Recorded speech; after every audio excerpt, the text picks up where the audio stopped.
My name is Gary Erickson. I moved to Casa Grande 10 years ago, retired 14 years ago. I spent most of my life in Minneapolis, St. Paul. Enough X. The medium I work with is wireworks.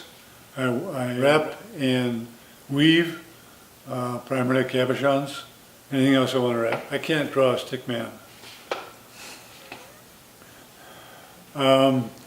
We were in Florida on one of our winter retreats after we retired, and what I'd always do is I'd have a paperback book in my back pocket because I can go through a bead shop in about 5 minutes. Gene can spend a day there, so I read a lot of books in the process.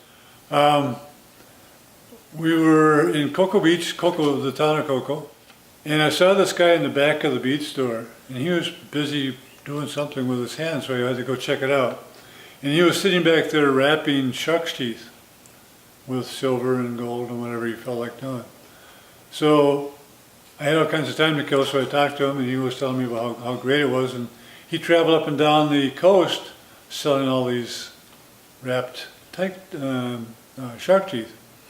So I said, hey, that looks like something I could do. So that's where I started doing the wrapping. I will have this and many others on display Saturday at Mark White's studio. We'll see you there. Stop by.